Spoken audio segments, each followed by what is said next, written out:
Quality और consistent performance के लिए सिर्फ सिल्वर पंप्स एंड मोटर्स, नाम याद रखना। શરૂ કરી હવે બિકોઝ ચીન તરફથી વારંવાર હવે થોડું લિબરલાઇઝેશનના સંકેતો આવી રહ્યા છે અર્થતંત્રને સુધારવા માટે થઈને સ્ટિમ્યુલસ એટલે કે રાહત પેકેજ વ્યાજદર ઘટાડો ઘણી મહત્વપૂર્ણ વાતો અહીંયાથી જોવા મળી રહી છે અને એના કારણે મેટલ સ્ટોક્સના ભાવ બધા જ સારા વધ્યા. નિફ્ટી મેટલ ઇન્ડેક્સ આજે ઇન્ફેક્ટ 3% વધ્યો છે. સો કમોડિટી સાથે જોડાયેલા સ્ટોક્સમાં હંમેશા સમાચારોની આવી મૂવમેન્ટ આવે ત્યારે જ કંઈક નવા જૂની થતી હોય છે. થોડું સમજીએ સર મેટલ સ્ટોક્સ અને ચીનના અર્થતંત્રની સાથે જે સીધો કોરિલેશન છે તે પણ ખાસ સમજાવો સર. આપની વાત બિલકુલ સાચી છે, કારણ કે ચાઇના એક મેટલ માટે એટલા માટે બેઝ બને છે કે ત્યાં જે પ્રોડક્શન છે બહુ મોટા પાયા ઉપર છે અને વર્લ્ડમાં તમે જોશો તો સપ્લાય મોટું ચાઇનાથી થાય છે. લંડન મેટલ એક્સચેન્જ પ્રાઇસ નક્કી કરે છે, પણ સપ્લાયનો જે આખો સિનેરિયો છે that is being managed by the China. એટલે ચાઇના મોટું સપ્લાયર અત્યાર સુધીમાં રહેલું છે. આજે જોશો તો આજે ટિપિકલી તમે ferrous as well as non ferrous બંનેમાં આપણને તેજી જોવા મળી છે.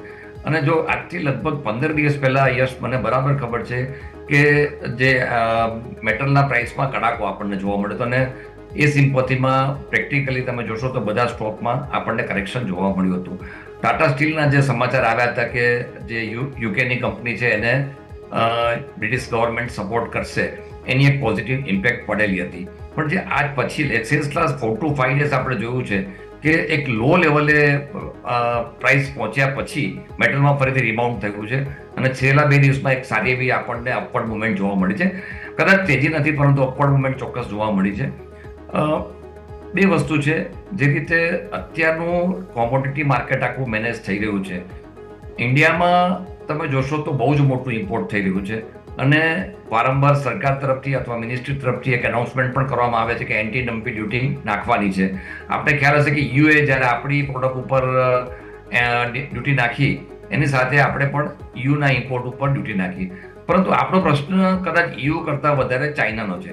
ચાઇનાની જે પ્રોડક્ટ આપણે ત્યાં આવે છે એના ઘણી વખત એવું બને છે કે આપણે ત્યાં કોસ્ટ ઓફ મેન્યુફેક્ચરિંગને તમે જો કરો તો ઇમ્પોર્ટ પ્રાઇસ બહુ જ સસ્તી પડે છે.